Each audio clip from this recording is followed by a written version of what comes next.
ABCD আর কোরআন এক কথা না। ওইটা না জানা, ওইটা না পারা, ওইটা দোষণীয় নাও হইতে পারে, এটা কোনো বিবেচ্য বিষয় নয়। পৃথিবী ভোগ করতে হইলে ওইগুলো না জানলেও চলে। আল্লাহ তাআলা সবটা দুনিয়া ভোগ করাবে, কিন্তু ওইগুলোর কারণে আমি মূর্খ ছিলাম, ছোটবেলায় পড়ি নাই, আমি শিক্ষিত না, এই কারণে কোরআন পড়তে পারি না। আল্লাহর কসম, এই কথা বললে হাসরের ময়দানে ফিডা একটাও মাটিতে পড়তো না, সবটি ফিডে পড়বে। এটা মনে রাখি। জওয়ান হন আর বুড়ো হন, বুড়া যদি 200 বছরের বুড়াও হন, আপনার জন্য কোরআন শিখা ফরজে আইন। বলে আমার বয়স 200 বছর, আমার শৈল চলে না, আমার বুড়ো হয়ে গেছি। না, বুড়া মানুষের শৈল ফুরা চলে। আমরা দেখছি বন খায়, বিড়ি খায়, চা খায়, ভাত খায়, ডাল খায়, চাল খায়, টেলিভিশন চায়, গপ মারে, আলাপ মারে, কাজ্জা করে, ঝগড়া করে, ফাসাদ করে, সব ঠিক আছে। দলিল বুঝে, বেড়া বুঝে, বেড়ি বুঝে, রাত বুঝে, দিন বুঝে, মিস কল বুঝে, মোবাইল বুঝে, সব বুঝে। হ্যাঁ বেটা, আমি বয়স নাই, আপনার বয়স নাই, আপনি কোনটা বুঝেন না? পাঙ্গাইশও চিনেন, তেলাফিও চিনেন, কথা কন না কেন? হ্যাঁ, আলাপ করেন, কার দ্বারা আলাপ করেন? কার কাছে বলেন মিয়া এগুলা? এ কথা বললে হাসরের ময়দানে আল্লাহর কাছ থেকে মাফ পাওয়া যাবে? পার পাওয়া যাবে বাজান? বলেন তো। হ্যাঁ, এজন্য এটা কথার প্রসঙ্গে বললাম যে আল্লাহর কোরআন, যে কথার থেকে আমি এই কথায় আসছিলাম, আল্লাহর কথা মনোযোগ দিয়ে শুনলে আল্লাহ তাআলা ইবাদতের তৌফিক দেয়। এই জন্য আমি শুরুতে এই কথাটা বলে শুরু করছিলাম যে আমার ভাইরা যারা বসছেন, প্রত্যেকেই আলাদা আলাদা মনোযোগ দিয়ে শুনেন, এতে ফায়দা হয়। এজন্য আমি সব সময় বলি যে যখন কারো আল্লাহর কথা, ওয়াজ, নসিহত সরাসরি শোনার সুযোগ হয়, মানে আপনি বইছেনি প্যান্ডেলে এবং হুজুর বয়ান করতেছে, তখন উচিত ব্যক্তিগত মোবাইল দিয়ে রেকর্ড না করা।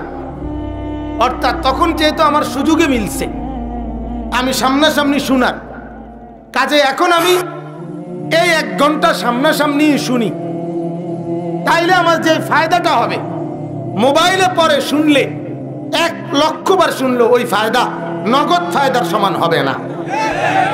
নগদ ফায়দা বেশি, নগদ উপকার বেশি। নগদ আমরা যখন বয়ান করি, ওলামায়ে কেরাম 3টা জিনিস চালু থাকে তখন।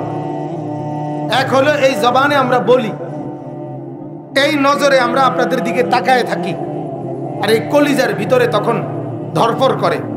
কলিজা মানে বুক ধরফর করে না, নড়াচড়া করে না, এই বুকের ধরপড়ানি, চোখের চাহনি আর আমাদের এই জবানের উচ্চারণ, 3টাই আপনাদের উপরে পড়ে, আসর করে। আর এগুলার বরকতে ইমানদারের জিন্দেগির মধ্যে পরিবর্তন। এই জন্য চোখের নজর, আপনার নজর আমার উপরে, আমার নজর আপনাদের উপরে, এতে বরকত হয়, এতে বরকত হয়। এই চোখের চাহনি, দৃষ্টির বিনিময়, আপনি আমাকে দেখছেন, আমি আপনাকে দেখছি, এই নজরে নজরে পরিবর্তন হয়। শব্দ শোনা, সাহিত্যের বই পড়া, গবেষণা পড়া, অথবা বিভিন্ন তথ্যবহুল কিছু পড়া, আর কোনো আল্লাহওয়ালার নজর পড়া, আল্লাহর কসম, কোনো আল্লাহওয়ালার নজর, কোনো হক্কানি আলেমের নজরে আপনার জিন্দেগির যেই পরিবর্তন হবে, লক্ষ শব্দ আওয়াজ শোনার দ্বারা ওই পরিবর্তন হবে না। নজরে বদলা, নজরের বড় আসর হয়, নজরের বড় আসর হয়, অনেক বড় ফায়দা হয়, অনেক উপকার হয়। তো আমি কালকে যে জায়গায় বয়ান করছি, তো এক মুরব্বী আমার কাছে বসা, বয়ান শেষে উনি আমার সাথে কুমিল্লা একবারে ইন্ডিয়ার বর্ডারের কাছে, তো মুসাফা করছি। পরে আমি ওনারে জিজ্ঞাসা, চাচা আমি মনে হয় আপনারা আরো অনেকবার দেখছি, এই মাহফিল আমার বয়ান আরো শুনছেন মনে হয়। বেড়ার হিসাব আমি এই পর্যন্ত আজকেরটা লইয়া মোট 35টা বয়ান আমরা শুনছি। কি ডিয়ারিং বেড়ার। এই দেখেন এতদিনের বয়ান শোনার কারণে আমার নজর ওনার দিকে দেখছি, আমারও আইডিয়া হয়েছে যে আমি এই লোকটারে দেখছি, আরো দেখছি মনে হইতেছে এই যে শ্রোতা, তাইলে এটাও তো তার জন্য বরকত, ঠিক কিনা বলেন না? হ্যাঁ, হাদিসের মধ্যে আছে আল্লাহর নবী সাল্লাল্লাহু আলাইহি ওয়াসাল্লাম বলেছেন, ইরশাদ করেছেন, উম্মত যখনই তোমরা কেউ আমার উপরে দুরূদ পড়ো, তোমাদের প্রত্যেকটা দুরূদ আমি নবীর কাছে সাথে সাথে ফেরেশতারা তোমার নাম এবং তোমার বাবার নাম সহ আমার কাছে পেশ করে। তাহলে আমি যদি একদিনে 100 বার আল্লাহর নবীর উপরে দুরূদ পড়ি, 100 বার আমার নাম, আমার বাবার নাম নবীজির কাছে উচ্চারিত হবে, সামনে উল্লেখ হবে।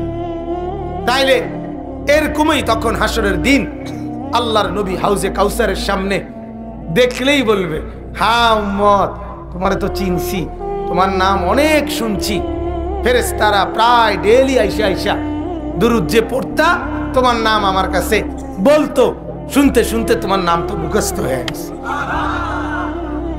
বলেন আলহামদুলিল্লাহ। এজন্য বাপ এই ফিকির করবেন সব সময়। ছেলেরা তোমরাও মসজিদে জুমার দিন ইমাম সাহেব যখন বয়ান করে, ভাইয়া মনোযোগ দিয়া শুনবা।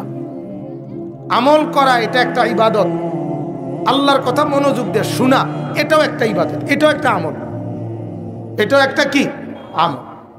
আপনার এই কথা বলে উড়াইয়া দেওয়ার, তাড়াইয়া দেওয়ার সুযোগ নাই যে হুনলে কি লাভ হবো, তুই তো যেই হওয়াদের এই হওয়াদের তুই তো সদর বদর, ঠিক নি? এরকম অনেক সময় বলে না যে তুমি আর ওয়াজ হইনা কিরবা, তুমি তো এই ডোকের দেহি প্রতিদিন। না না, এ কথা বলে তাকে নিরাশ করে দেওয়ার কোনো সুযোগ নাই। কারণ আল্লাহর কথা শোনা এটা একটা ইবাদত, এটা একটা কি বলেন না ইবাদত।